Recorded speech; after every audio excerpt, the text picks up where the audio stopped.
Note. Je rédige cet article en mars 2021 alors que tous les lieux de spectacle sont fermés et que l'Île-de-France s'apprête à entamer son 3e confinement. Cette aventure s'est réellement déroulée en juin 2019. Connaissez-vous le Maïf Social Club? D'après la définition du site, c'est un lieu culturel inspirant et concept store atypique au cœur du quartier du Marais à Paris. En vrai, c'est un lieu branchouille cosy avec plein de gens hyper sympas qui sourient en permanence, qui s'assoient sur des poufs mauves, qui s'achètent un Pokéball tofu quinoa au stand épicerie bio-vegan végétarien-végétalien, puis vont s'attabler dans l'espace coworking pour manger leur soja bio avec des couverts en bambou en parlant de la petite dernière de 2 ans et demi qui vient de terminer le discours de la méthode de Descartes et qui va entrer à l'école du frais jardin d'une rosée de printemps parce que c'est une école Montessori et que c'est bien mieux adapté à Séraphine qui est forcément à haut potentiel. Et après le repas, elles iront à la boutique regarder les objets éco-responsables, tendance en matériaux recyclés et design épuré, et elles achèteront une gourde à eau en carton usagé waterproof avec des motifs à fleurs pour la modique somme de 879,99 €. Bref, bienvenue au Maïf Social Club. Et au Maïf Social Club, il y a des événements, ou plutôt des happening entertainment.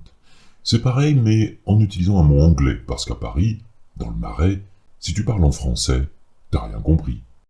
Bref, ça faisait plusieurs mois que je recevais le magazine Maïf Social Club, le magazine, et que je trouvais sympa le concept. Mais la programmation ne me parlait pas trop. J'hésitais à aller voir une exposition de rouleaux de PQ, un vernissage de taches bleues, un artiste plasticien qui réalise une performance à partir de vieux bidons d'huile, ou encore de participer à un atelier « Fabrique ton déodorant naturel ».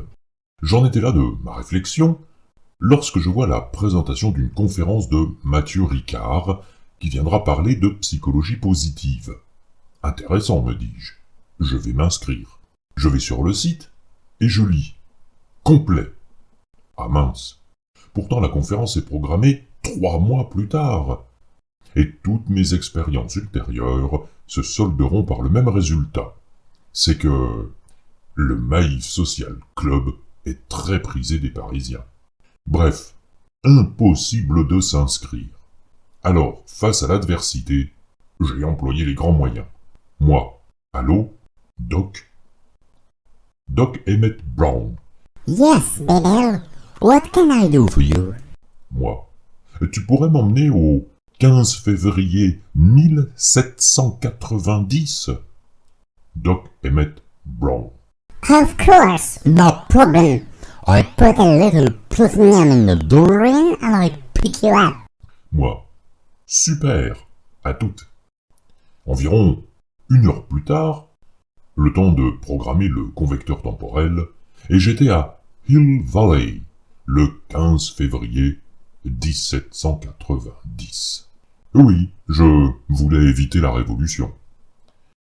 Bref, je suis entré dans un cybercafé, je me suis installé devant un ordinateur, et j'ai tapé www.maifsocialclub.fr.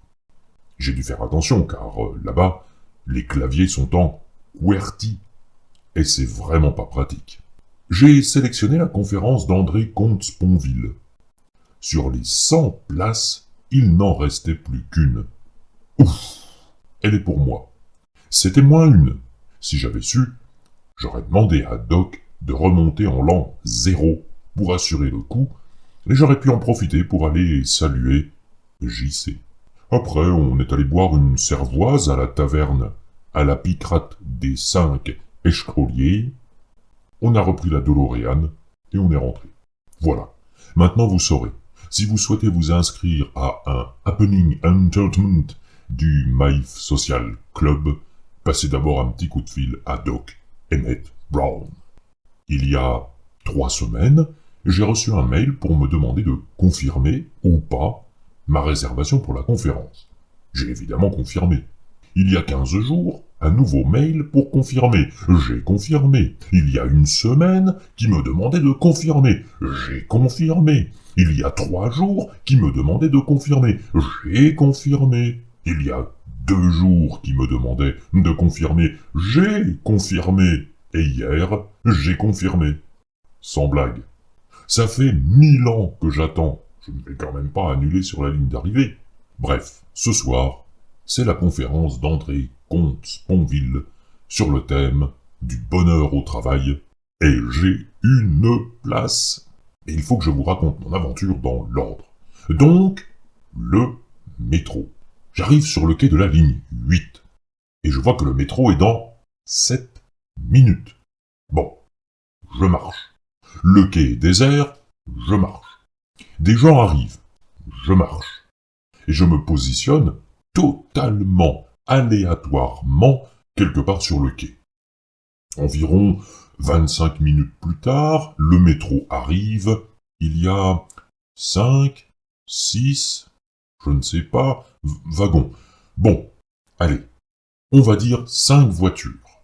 Quelle est la probabilité pour que, ayant marché et m'étant positionné totalement au hasard sur le quai, je tombe en face, non pas de la voiture, mais pire, de la porte de la voiture derrière laquelle se trouve le Roumain qui joue de l'accordéon.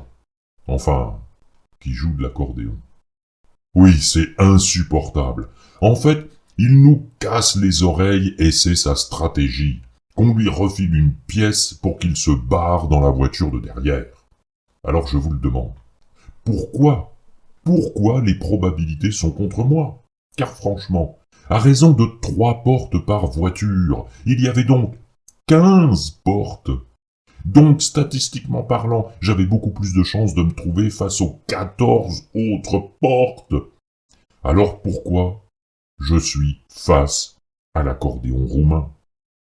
De Créteil à République, il aura massacré tout le répertoire de la chanson française en toute impunité. D'Édith Piaf à Marcel Amont, en passant par Aznavour, Brel, Massias, Distel, Vartan, Dassin, Delpech, Sheila, Sardou, Lama, Moustaki, Beko, Christophe, Villard, Le Forestier. Je vous laisse chercher les prénoms. Son interprétation, toute personnelle, de chaque gimmick vire à l'attentat musical. Il n'y a finalement que Johnny qui sera épargné. Peut-être juste parce qu'on n'allume pas le feu avec un instrument à souffler. Je suis monté à Créteil Université, et à Maison-Alfort, j'avais des pulsions de mort. À Dugommier, j'avais envie de le dégommer. À Doménil, de le jeter dans le Nil. À Montgalet, son accordéon pété je voulais. À Reuilly Diderot, je voulais lui lacérer le dos. À Ledru-Rollin, de le fouetter avec un sapin. Désolé, j'ai pas trouvé mieux comme rime. À Bastille, j'ai les oreilles qui vrillent. À Fille du Calvaire, il est pour moi, le calvaire. À République, je m'empare d'une pique. Et à Bonne Nouvelle, elle est pour lui, la bonne nouvelle. Je descends, sans avoir à tenter à sa vie. Je me dirige maintenant vers le quai de la ligne 5. Alors, comment vous expliquer? La ligne 5, c'est au fond assez simple. Quelle que soit l'heure du jour ou de la nuit, la ligne 5 est blindée. Donc, j'arrive sur le quai et me mêle aux 3 458 292 personnes qui attendent une rame déjà blindée. Je marche, je me faufile, j'avance vers le milieu du quai et je m'arrête. C'est alors que je vois arriver un type, un peu louche, comme dirait Coluche, un type pas tibulaire, mais presque. Il me dépasse et s'arrête un peu plus loin que moi. Je me retourne et je vois un autre type bizarre qui avance. Il dépasse le premier type étrange et s'arrête. Puis il repart et repasse le premier Olibrius. et je vois bien qu'ils se parlent. Le deuxième zigoto revient vers moi, me dépasse, et s'arrête un peu plus loin. Vous avez la scène en tête? Maintenant, je me trouve entre les deux zèbres. Oui, j'avoue, j'ai utilisé le dictionnaire des synonymes pour ne pas faire de répétition.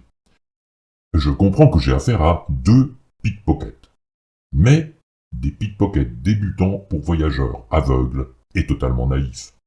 La rame arrive. Les portes s'ouvrent. Je rentre et observe mes deux phénomènes qui font de même. Et c'est là que mon astuce est plus grande que la leur. La sonnerie retentit et bim, je sors.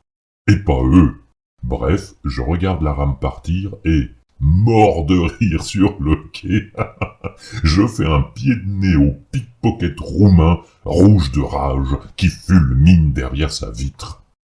J'ai pris la rame pickpocket free suivante, et après 3 ou 4 heures, j'arrive à la station Mont-en-Poivre. Oui, je sais, ce n'est pas du tout la station où il faut descendre pour aller au Maïf Social Club. Cette station n'est même pas sur la ligne 5.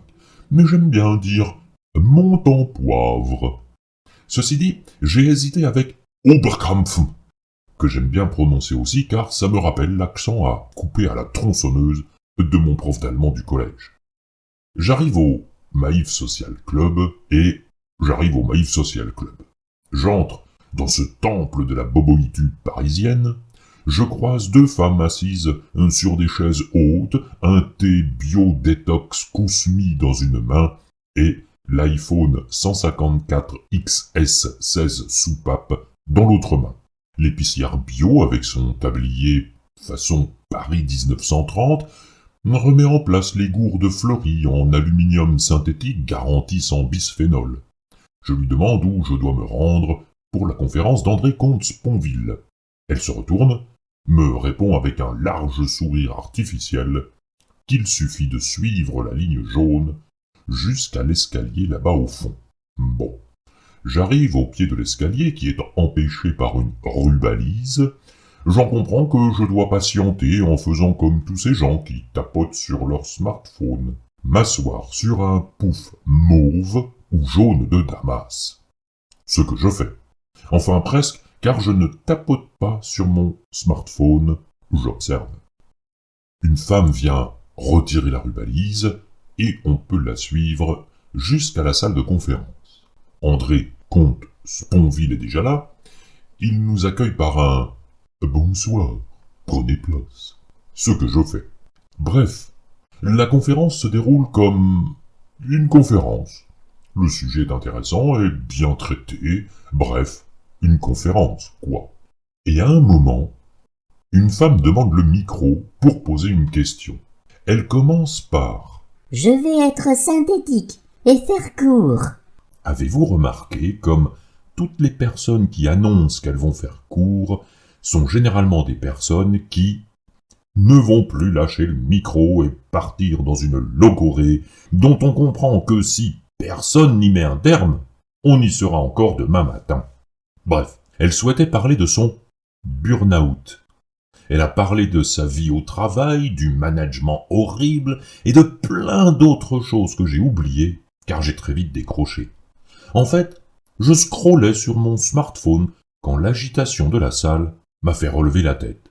C'était toute la salle qui criait « La question !» Et elle a répondu « Ben, c'était ça, ma question. » Autant dire qu'André Comte-Sponville était dans un beau pétrin pour formuler une réponse qui se tienne. Bref, je suis allé au Maïf Social Club.